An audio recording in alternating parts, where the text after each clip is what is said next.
Hello friends, IAS PCS study के इस online platform पे आपका स्वागत है। हम लोग विजन आईएएस मैगजीन में जुलाई वाले मंथ के करंट अफेयर्स को पढ़ रहे हैं, जिसमें मैं आज आपको इन्वायरमेंट का जो दूसरी क्लास ले रहा हूँ। इसके पहले मैंने आपको polity and governance, international relations, economy, security वगैरह आपको पढ़ा चुका हूँ। इन्वायरमेंट की भी एक क्लास ले चुका हूँ। ये न्यू जिन शॉर्ट्स को कंप्लीट करा रहा हूँ, ये प्री के लिए आज से बहुत इंपॉर्टेंट है।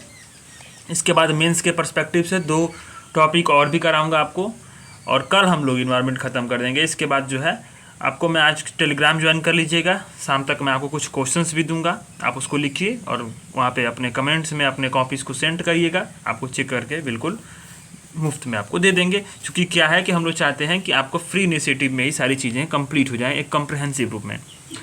तो अपने कंटेंट को शुरू करते हैं आज। Global assessment report on disaster risk reduction DDR 2023, इसको किसने जारी किया है? इसमें UN आपदा जोखिम न्यूनीकरण कार्यालय ने जारी किया है। ठीक है, इसमें क्या है कि जोखिम में कमी लाने के लिए अनुकूलन के माध्यम से, एडॉप्टेशन के माध्यम से, ठीक है, विकल्प पर यह वैश्विक आकलन रिपोर्ट है, जिसकी थीम क्या है? सतत विकास लक्ष्यों के लिए लचीलेपन का मानचित्रण। ये इंपॉर्टेंट है थीम, क्योंकि यूपीएससी में तो सीधे स्टेटमेंट में दे देगा, यूपीपीसीएस में शायद डायरेक्ट थीम पूछ देगा। इस बार का जो पेपर दिए होंगे आप जानते होंगे प्री का। सतत विकास लक्ष्यों के लिए लचीलेपन का मानचित्रण इसका मुख्य थीम है। रिपोर्ट में क्या मुख्य बिंदु है उसको देखते हैं। रिपोर्ट में सबसे मुख्य बिंदुओं को देखने के बाद ये चीज़ हमारी कंप्लीट हो जाएगी। इसमें क्या है कि 50 वर्षों में आपदाओं की संख्या में 5 गुना बढ़ोतरी हुई है। जो दक्षिण पूर्व एशिया है और उप सहारा अफ्रीका है, ये क्या है कि सूखे कारण क्या है कि 80% तक भूखमरी और फसल उत्पादन में जो हानि है उसको बढ़ोतरी हुई है। भारत के जो लचीलेपन के लिए सर्वोत्तम पहलों में, वैश्विक पहलों में कौन सा है? हीट वेव की समस्या से निपटने के लिए भारत का हीट एक्शन प्लान, और मरुस्थलीकरण को रोकने के लिए साहेल क्षेत्र की ग्रेट ग्रीन वॉल पहल। ये बड़ा इंपॉर्टेंट है। ये दोनों चीज़ों को आप क्या करिए, आप एक कॉपी लीजिए और मेंस का, यानी जहाँ मेंस का नोट्स बनाते हैं आप GS 3 वाला, ठीक है, जहाँ इन्वायरमेंट सेक्शन का, उसमें केस स्टडी के रूप में डाल सकते हैं कि हीट वेव की समस्या से निपटने के लिए भारत का heat action plan case study है, और मरुस्थलीकरण को रोकने के लिए, जो कि मरुस्थलीकरण पर क्वेश्चन आता ही है, तो साहेल क्षेत्र की ग्रेट ग्रीन वॉल, ठीक है, ये पहल जो है ये एक अच्छा केस स्टडी के रूप में आपको हो जाएगा। केस स्टडी आप जहाँ लिखते हैं तो इसी तरह की चीज़ें आपको खोजना होता है कि किस चीज़ को कहाँ हम यूज कर सकते हैं, वो मैं काम आपको करा रहा हूँ। तो लचीलेपन से क्या आशय है? रिसेलियंस से इसका आशय किसी प्रणाली, समुदाय, समाज का किसी विपदा में के प्रभाव में आने पर एक समयबद्ध व कुशल तरीके से उसका प्रतिरोध करना, उसका सामना करना, उसे सहना, उससे अनुकूलन विकसित करना, बदलाव लाना और उभरने की क्षमता जो है उसी का बोलते हैं लचीलेपन बोलते हैं, रिसेलियंस बोलते हैं। अब क्या है कि DDR का लक्ष्य क्या है, वो चीज़ आप जानिए जो सबसे इंपॉर्टेंट है। ये क्या है DDR का लक्ष्य? कि बचाव की नैतिकता के सिद्धांत के अनुरूप भूकंप, बाढ़, सूखा, चक्रवात जैसे प्राकृतिक खतरों से होने वाले नुकसान को कम करता है। ठीक है, सिफारिश क्या की गई इस रिपोर्ट में कि लचीलेपन और अनुकूलन में पहले निवेश करके इनके नुकसानों से बचाना है, खतरों से, और सार्वजनिक और निजी दोनों क्षेत्रों को लचीलेपन में निवेश करने और अनुकूल करने की आवश्यकता होगी, ये दे दिया है। और UNDDR जो है उसकी स्थापना क्या, ये मुख्य चीज़ यही है प्री के लिए। इसकी स्थापना 1999 में हुई थी, मुख्यालय जिनेवा में है। आपदा जोखिम न्यूनीकरण पर सेंडाई फ्रेमवर्क का यही संरक्षक है, इसीलिए मैं इसको ग्रीन मार्क किया हूँ। इस सेंडाई फ्रेमवर्क जो है, आपको मैंने पिछले वाले जो मंथ से करंट अफेयर्स हैं, जो मैगजीन वाला जून वाला, उसमें मैंने सेंडाई फ्रेमवर्क को बहुत अच्छे से पढ़ाया है, आप देखिएगा उसको। वहाँ उसी का संरक्षक कौन है? UNDRR, ठीक है। UNDRR कौन है? देखिए संयुक्त राष्ट्र आपदा जोखिम न्यूनीकरण कार्यालय, ठीक है। अब विकल्प क्या है? अभी इस सब मेंस के लिए है, ठीक है। मेंस के लिए आप इसमें यूज में ला सकते हैं। सुभेद्यता क्या है, प्रभाव में आना और संकट, ये सब चीज़ें क्या है, इसको कैसे कैसे निपटेंगे मेंस में आप लिख सकते हैं। तो ज़्यादा कुछ नहीं है, आप इसको देख लीजिएगा। प्री के हिसाब से बहुत कुछ इंपॉर्टेंट इसमें नहीं है मेरे हिसाब से, जहाँ तक लगता है, ठीक है। Schemes for expansion and modernisation of fire services in the state, ये एक स्कीम्स में क्या बोला इसमें? केंद्रीय गृह मंत्रालय। यही शब्द जो है ना, एकदम आपको ग्रीन सिग्नल जलना चाहिए कि जो चीज़ें आपको जो चीज़ें आपको एकदम यूनिक सा लगे ना, उस पर ग्रीन सिग्नल जल जाए कि ये आपका क्वेश्चन बन सकता है। गृह मंत्रालय ने जारी किया, किसमें? राज्य में अग्निशमन सेवाओं के विस्तार और आधुनिकीकरण के लिए। ये दे देगा अगर कि इसके ऑप्शन में दे देगा कि आपको पर्यावरण मंत्रालय ने जारी किया, विज्ञान मंत्रालय ने जारी किया, ठीक है, तो आप कन्फ्यूज हो जाएंगे। केंद्रीय गृह मंत्रालय ने जारी किया इसको। इसको राष्ट्रीय आपदा प्रतिक्रिया कोष यानी कि एनडीआरएफ की तैयारी और क्षमता निर्माण के लिए वित्त पोषक विंडो के निर्धारित आवंटन से शुरू किया गया है। एनडीआरएफ आपदा प्रबंधन क्या 2005 के तहत गठित कोष है, ठीक है। हाल ही के वर्षों में ये आपदा प्रबंधन में हो सकता है, इसको कंटेंट को आप यूज कर सकते हैं। आपदा प्रबंधन पर मैंने एक अच्छी सी स्पेशल क्लास पिछले मंथ में ली थी, उसको आप जरूर देखिएगा, मेंस के हिसाब से बहुत अच्छी क्लास थी वो। तो प्लेलिस्ट बनी हुई है, आप यूट्यूब पर देख सकते हैं। आपदा प्रबंधन के प्रति भारत के दृष्टिकोण में बदलाव आया है। पहले क्या है कि पहले आपदा प्रबंधन क्या था कि आपदा के बाद राहत और अभियान कार्रवाई पर केंद्रित था। अब क्या हुआ है कि अब जो है आपदा जोखिम न्यूनीकरण पर केंद्रित हो गया है, जिसे प्रारंभिक चेतावनी प्रणाली, रोकथाम, समन, जमीनी स्तर की तैयारी पर अधिक ध्यान दिया जा रहा है। ये योजना बनाई गई है क्या 15वें वित्त आयोग की सिफारिशों पर आधारित है, जिसमें क्या है कि एनडीआरएफ और एसडीआरएफ प्रत्येक में से 12-12.5% की राशि जो है तैयारी और क्षमता निर्माण के लिए वित्त पोषित विंडो के हेतु आवंटित करने की सिफारिश की गई है। इसके विशेषताएं क्या हैं? इसकी विशेषताएं हैं कि अग्निशमन सेवाओं का विस्तार और आधुनिकीकरण करना है। एनडीआरएफ के कुल कोष में से 5,000 करोड़ की जो है अग्निशमन सेवाओं के विस्तार और आधुनिकीकरण को प्राथमिकता दी जाएगी, ठीक है। पूर्वोत्तर और हिमालयी राज्यों को बजटीय संसाधनों में से 10% का योगदान करना होगा, ये इंपॉर्टेंट है, ठीक है। अब आता है भूकंपीय झटकों की श्रृंखला। ये क्यों इंपॉर्टेंट है? क्योंकि क्या है कि ये जगहों के नाम से और अन्य जो उसकी मेन कॉन्सेप्ट होती है वहाँ से सवाल बनता है इसमें। तो इसमें दिया है कि आइसलैंड में 24 घंटे में 2200 जो भूकंपीय झटके दर्ज किए गए। अब कारण क्या है कि आइसलैंड क्या है कि जो ये रिज पर स्थित है, मध्य अटलांटिक जो रिज है, ठीक है, मध्य अटलांटिक जो रिज है, जैसे ये मान लीजिए ये जो साउथ अमेरिका, ये नॉर्थ अमेरिका और ये यूरोप हो गया, तो ये जो मध्य अटलांटिक वाला रिज है, ठीक है, इसी बीच में जो है ये स्थित है, ठीक है, आइसलैंड ये वाला जो ठीक क्षेत्र, ये यूरोप का क्या है सबसे बड़ा सक्रिय ज्वालामुखी क्षेत्र है। ये भी एक बहुत इंपॉर्टेंट फैक्ट है। तो क्या है कि जो डाइवर्जिंग मतलब गति है, ठीक है, उसके कारण क्या है कि हल्के फुल्के भूकंप जो है इस मध्य अटलांटिक रिज में आते रहते हैं। क्या है कि इसमें जो है जब डाइवर्जिंग जो गति होता है स्पीड, इससे क्या है कि हॉट स्पॉट का निर्माण होता है और इसी के माध्यम से जो गर्म पिघली हुई चट्टान क्या है कि एक जो है ऊर्ध्वाधर प्रवाह मेंटर से प्रस्तुपित होकर बाहर निकलने का प्रयास करता है, ठीक है। इसमें 2 प्रमुख भूकंपी जोन कौन से हैं? माउंट फागरा डल्फियाक और एयाफ्लायुकूट ज्वालामुखी। आइसलैंड में 2 प्रमुख भूकंपी जोन है, ये दोनों को याद रखिएगा, दोनों कहाँ पे हैं? आइसलैंड में। इससे संबंधित है, न्यूज़ में है, तो संभावना होती है कि शायद प्रश्न बन जाए, तो ठीक है, इसको ध्यान देना होता है। बस चीज़ें आप ध्यान रखेंगे तो आप भी ऑप्शन आएगा तो मार ले जाएंगे, ठीक है। अब इसमें क्या है कि अर्थक्वेक स्टॉर्म्स क्यों आती है, मतलब बार बार भूकंप झटकों की श्रृंखला क्यों आती है? क्या है कि जो पृथ्वी की जो चट्टानों से गुजरने वाली जो भूकंपी तरंगें होती हैं, बॉडी वेव्स होती हैं, उसमें पी और एस तरंगें होती हैं, तथा धरातली तरंगें रेले और लॉग कारण क्या कहती हैं कि कंपन, इसी कंपन होता है और इसी कंपन को भूकंप बोलते हैं। तो जो एस तरंगें क्या होती है वो सब केवल ठोस माध्यम में ही गमन करती है, मतलब सिर्फ सॉलिड में जाती है, ठीक है, सॉलिड में आती है। अब इसमें क्या है कि कार्यप्रणाली क्या है भूकंप पर, ये देखिए। पहले क्या है बैकग्राउंड नॉइज, ठीक है, पी तरंगे सबसे पहले पहुंचती हैं, ये ध्यान दीजिएगा, और इसके बाद क्या करती हैं? एस तरंगे पहुंचती हैं, और सबसे लास्ट में धरातली तरंगे सबसे अंत में पहुंचती हैं, ठीक है।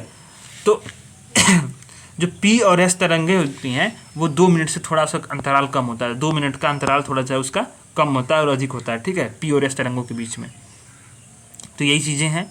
अब इसमें क्या है कि बस आपको ध्यान देना है जगह और कौन कौन सी पी और एस तरंगे, क्योंकि यहाँ पे कंफ्यूज कर देगा पी और एस तरंगों में, ठीक है। तो सेल्फ क्लाउड क्या है? उत्तराखंड में हाल ही में सेल्फ क्लाउड दिखाई दिए। सेल्फ क्लाउड मतलब सेल्फ क्लाउड दिखाई दिए, और सेल्फ क्लाउड को ऑक्स क्लाउड भी कहा जाता है। ये क्या है कि जो बहुत शक्तिशाली जो है तूफान प्रणाली से जुड़े होते हैं, ठीक है। कई बार उन्हें वॉल क्लाउड या फनल क्लाउड या रोटेशन के रूप रोटेशन क्लाउड भी बोलते हैं, ठीक है। करते क्या है कि ये बादल कभी कभी क्या है कि जो कपासी वर्षा मेघ के नीचे देखे जाते हैं। कपासी में वर्षा मेघ जो क्या होता है अत्यधिक सघन होता है, ऊर्ध्वाधर रूप से अधिक ऊंचाई तक होता है, और यही क्या होता है कि तीव्र वर्षा का कारण बनते हैं। सेल्फ क्लाउड होता क्या है? उसका निर्माण तब होता है जब जो कपासी वर्षा मेघ है उसी से आने वाली जो ठंडी वायु स्थल पर पहुंचती हैं, ठीक है, ठंडी वायु जो स्थल पहुंचती हैं तो क्या करते हैं, ठंडी वायु स्थल तेज़ी से फैल जाती हैं और स्थल पर जो मौजूद जो गर्म नरम वायु होती है उसको ऊपर की तरफ ढकेल देंगी। इससे क्या होता है कि जब वायु ऊपर होती है तो जो जलवाष्प होता है ना वो क्लाउड के पैटर्न में हो जाता है। समझ में आया? यही चीज़ें होती हैं, ठीक है। जैसे गर्म हवा हमेशा ऊपर उठती है, ठीक। तो जो ठंडी हवाएं आती हैं मेघ की, वो क्या करें, इसको ढकेल देंगी, तो जो जलवाष्प होगा ऊपर जाएगा, ऊपर जाकर क्या होगा कि ये ऐसा बादल बन जाता है, ठीक है। यही चीज़ें जो हैं इसी को बोलते हैं सेल्फ क्लाउड। और कहाँ दिखाई दिया, उत्तराखंड में दिखाई दिया। कास पठार बहुत इंपॉर्टेंट है, आप नोट कर लीजिए, यूपीपीसीएस डायरेक्ट एकदम सीधे, बीपीएससी डायरेक्ट। इसमें क्या है, कास पठार, कि कास पठार पूछ देगा कहाँ पे है, ये महाराष्ट्र के सतारा जिले में है। इसे फूलों की घाटी जो भी कहा जाते हैं, मतलब उत्तराखंड वाली फूलों घाटी से उसका अलग है। ये पश्चिमी घाट के बायोस्फीयर रीजन में आता है, उसी क्षेत्र रीजन में आता है। इसमें जो है, इसमें क्या है कि कासा वृक्ष के नाम पर इसका नाम रखा गया है। इसका वनस्पतिक नाम क्या है, एलेवोकार्पस ग्लैंडुलोसस, ठीक है। ये पठान क्या है, इग्निशियस रॉक से बना है, इग्निशियस रॉक, अग्नेय सेलों से। और ये क्या है कि पठार यूनेस्को की विश्व प्राकृतिक स्थल की सूची में पश्चिमी घाट शीर्षक के तहत अंकित है। मुख्यतः इसमें ध्यान देना है कास पठार कहाँ है, किस रॉक से बना है, ठीक है, और ये इसका रीजन कहाँ पे है, ठीक है। मुख्यतः इसको आपको ध्यान देना है। अब आता है यूरेलाइट। यूरेलाइट क्या है, ये क्या है कि जो एक अध्ययन के अनुसार भारत के जो ढाला क्रेटर का निर्माण कैसे हुआ, यूरेलाइट नामक उल्कापिंड से हुआ। ये क्या है कि ढाला, मध्य प्रदेश का जो ढाला क्रेटर है, इसके टक्कर से निर्मित एशिया का सबसे बड़ा और दुनिया का सातवां सबसे बड़ा क्रेटर है, ठीक है। इसमें से क्या हुआ कि ये भारत के उल्कापिंड टकराव में से निर्मित 3 प्रमुख क्रेटर में से एक है। पहले दो कौन से, रामगढ़ में और महाराष्ट्र के लोनार में, लोनार की जो झील बनी, ठीक है, और राजस्थान में बना। वहीं इसके बाद तीसरा जो है मध्य प्रदेश का ढाला क्रेटर, ठीक है। इसका निर्माण किसका हुआ, यूरेलाइट नामक उल्कापिंड से टकराने से हुआ। यूरेलाइट क्या है कि प्राचीन उल्कापिंडों का एक दुर्लभ वर्ग है, जो पृथ्वी से टकराए उल्कापिंडों का छोटा सा घटक है, ठीक है। बस आप देख लीजिएगा यूरेलाइट क्या है, ये एक उल्कापिंड है, ठीक है। एंथ्रोपोसीन इपोच इसका मतलब एंथ्रोपोसीन युग। वैज्ञानिकों का कहना है कि जो एंथ्रोपोसीन, यानी आप ज्योग्राफी पढ़ेंगे आप, ठीक है, ज्योग्राफी क्लास 11th वाली पढ़ते हैं, फिजिकल ज्योग्राफी, तो उसमें आपको ये कल्प, महाकल्प, युग और वर्तमान वगैरह सब चीज़ें दी हुई हैं। Holocene, Pleistocene, Pliocene, Miocene, Oligocene, Eocene, Paleocene, class 11th की एनसीईआरटी में दी हुई हैं। और ये दिया हुआ कि इसमें से कौन कौन सी घटनाएं हुई, यानी होमोसेपियंस प्लेस्टोसीन में हुए, ठीक है, और ऐसे ही खरगोश वगैरह, छोटे स्तनधारी चूहे आदि किस युग में हुए, ये सब चीज़ें जो हैं दी हुई हैं। किस में दी हुई हैं, आपका एनसीईआरटी क्लास 11th में दी हुई हैं। आप क्लास 11th की एनसीईआरटी ज्योग्राफी वाले देखेंगे तो पहले चैप्टर में ये सब चीज़ें दी हुई हैं। तो वैज्ञानिकों ने उसी ने बोला है कि एंथ्रोपोसीन युग की शुरुआत कब हुई थी, 1950 के दशक में हुई थी। 1950 के दशक में काफर्ड झील कनाडा के तलछट में अध्ययनों से एंथ्रोपोसीन युग की शुरुआती के साक्ष्य मिले हैं। क्राफर्ड झील को इसलिए चुना गया है क्योंकि क्या है कि मेरेमेक्टिक अथर, यानी कि यहाँ पे क्या है कि जल की जो परतें हैं वो आपस में नहीं मिलती हैं। इसको क्या है, ये अलग अलग होती हैं, जल की परत आपस में मिलेगी नहीं, जो परत होती है ये तो मेरेमेक्टिक है, इसलिए इसी चीज़ को चुना गया है। एंथ्रोपोसीन, बस इसमें जानना है कि एंथ्रोपोसीन युग एक प्रस्तावित युग है जो वर्तमान भूगर्भिक समय के अंतराल को दर्शाता है, ठीक है। इस युग में मानव गतिविधियों के कारण क्या है कि विशेषकर औद्योगिक क्रांति की शुरुआत के बाद पृथ्वी के पारिस्थितिक तंत्र में आमूलचूल परिवर्तन हुए हैं। और ये परिवर्तन आप जानते हैं, ग्लोबल वार्मिंग, हीट वेव वगैरह। तो इसी चीज़ को, एंथ्रोपोसीन युग को लेकर के वैज्ञानिकों में जो असहमति है, उसी बात को इस पे जो है बताया गया, ठीक है। तो ये कहा गया कि जो क्राफर्ड झील है, इसी में इसको रखा गया कि जो कि क्यों है कि मेरोमेक्टिक जो है यहाँ पे जल की जो परतें हैं वो आपस में मिलेंगी नहीं, इसी कारण से इसको चुना गया। और एंथ्रोपोसीन युग का बस आप जानना है कि ये चीज़ें कहाँ भी न्यूज़ में क्यों रही हैं और इसका मेन कॉन्सेप्ट क्या है। एनसीईआरटी की क्लास 11th की ज्योग्राफी को आप इसको देख लीजिएगा, ठीक है। अब आते हैं अपने आर्टिकल्स पे। हाल ही में क्या हुआ है, विंड एनर्जी। अब आर्टिकल्स पाते हैं विंड एनर्जी में। तो विंड एनर्जी में क्या हो कि ऊर्जा संबंधी स्थायी संसदीय समिति ने भारत में पवन ऊर्जा के मूल्यांकन पर संसद में एक रिपोर्ट दिया। मैं बता दूं ये टॉपिक इतना इम्पोर्टेंट है, देखिए यूपीएससी के जीएस 3 में डायरेक्ट रिन्यूएबल एनर्जी सोर्स, ठीक है, विंड एनर्जी, भारत में विंड एनर्जी की क्षमताएं और उस चुनौतियां, उसका उपाय, ठीक है, वगैरह वगैरह, अन्य डेटा, भारत के रिन्यूएबल एनर्जी में भारत की प्रगति, नेट जीरो के जो लक्ष्य है 2070 तक, उसको जो है प्राप्त करने में रिन्यूएबल एनर्जी की भूमिका, ऐसे ऐसे टॉपिक्स करके सवाल बन सकता है, जिसमें विंड एनर्जी एक बहुत महत्वपूर्ण हिस्सा हो सकता है, ठीक है। तो इसको पढ़ना है। तो अभी पढ़ना क्या है, डेटा देख लेते हैं। जो भारत की पवन ऊर्जा है वह स्थापित क्षमता के मामले में चीन, अमेरिका और जर्मनी के बाद क्या है, भारत का चौथा स्थान है। एनर्जी बास्केट में 10% पवन ऊर्जा है, ठीक है, और कुल स्थापित क्षमता का 43 गीगावाट, ठीक है। अब क्या है कि अब पवन ऊर्जा के बारे में जानते हैं तो इसकी अवस्थितियाँ होती हैं। एक होता है अवस्थितियाँ पवन ऊर्जा की, तो दो अवस्थितियाँ हैं, एक है ऑन शोर विंड एनर्जी, इसके तहत क्या है, और एक ऑफ शोर विंड एनर्जी है। तो ऑन शोर विंड एनर्जी क्या है कि ये जो है टर्बाइंस मुख्य रूप से क्या है कि समुद्री किनारों की जो है निकटवर्ती क्षेत्रों या ऊंचे स्थानों पर बनाई जाती हैं, ठीक, ये मुख्यतः भूभाग होता है, ठीक है। और जो ऑफ शोर विंड एनर्जी क्या है कि ये टर्बाइन समुद्र में या बड़े बड़े जल निकाय में स्थापित की जाती हैं। दोनों के बीच में फ़र्क आप जान गए होंगे। इसका लाभ क्या है, स्वच्छ और नवीकरणीय ऊर्जा का स्रोत है, यानी पंचमृत प्रतिबद्धताएं जो भारत की हैं उसको प्राप्त करने में मदद मिलेगी। और पंचमृत प्रतिबद्धताएं कब की थी, COP26 में ग्लासगो में की गई थी, भारत सरकार ने, मोदी जी ने इसको किया था। इसके रख रखाव में लागत भी कमी आती है। हाइब्रिड प्रणाली का इसमें विकास है। विश्व का जो सबसे बड़ा और सौर विद्युत संयंत्र जो है, हाइब्रिड सौर यंत्र कहाँ पे है, राजस्थान के जैसलमेर में स्थापित किया गया है। प्री के हिसाब से बहुत इंपॉर्टेंट है, यूपीपीसीएस में डायरेक्ट प्रश्न पूछ सकता है, यूपीपीएससी में डायरेक्ट प्रश्न पूछ सकता है। ये लागत प्रभावी होते हैं। क्या है कि भारत में सबसे कम कीमत पर ऊर्जा प्रदान करने वाले स्रोतों में से एक है। रोजगार से जन्म के तो है ही, क्योंकि 10 लाख से अधिक नौकरियां प्राप्त कर सकता है, दे सकता है। ये अन्य लाभ है कि ऊर्जा क्षेत्र में आत्मनिर्भरता प्राप्त करने में सहायक है। दूर तटस्थ स्थलों और द्वीपीय क्षेत्र में विद्युत उत्पादन के लिए स्थापित किया जा सकता है। इसके समक्ष कुछ चुनौतियां भी हैं। चुनौतियां देखने से पहले भारत सरकार के कुछ कदम देखते हैं। चूँकि भारत सरकार का कदम बहुत इंपॉर्टेंट होता है, तो सरकार ने क्या किया है कि national offshore wind energy policy भी लाई है, ठीक, जो ऊर्जा क्षेत्र पवन ऊर्जा क्षेत्र के लिए आधारभूत रूपरेखा प्रदान करती है। पवन क्षेत्र का क्षमता का मेसो स्केल मानचित्र राष्ट्रीय पवन ऊर्जा संस्थान ने जारी किया, ठीक है। इसकी जो क्षमता है वो अधिकांश बताया उसमें कि 8 राज्यों में मौजूद है। इसमें से आंध्र प्रदेश, गुजरात, कर्नाटक, मध्य प्रदेश, महाराष्ट्र, राजस्थान, तमिलनाडु और तेलंगाना। राष्ट्रीय पवन सौर हाइब्रिड नीति 2018 में लाई गई। नए दिशा निर्देश भी इसमें कुछ दिए गए। प्रोत्साहन योजनाएं क्या है, इसमें जो है प्रोत्साहन योजनाएं कि उत्पादन आधारित जो है प्रोत्साहन दिया गया है, यानी कि आपका इंटरस्टेट ट्रांसमिशन सिस्टम भी लाया गया है। ये छूट और सौर पवन ऊर्जा की अंतर्राज्यीय बिक्री के लिए भी है।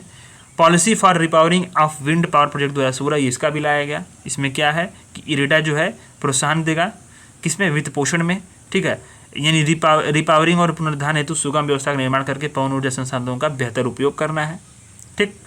अब ये जो है इसके कुछ भारत सरकार के प्रयास हैं।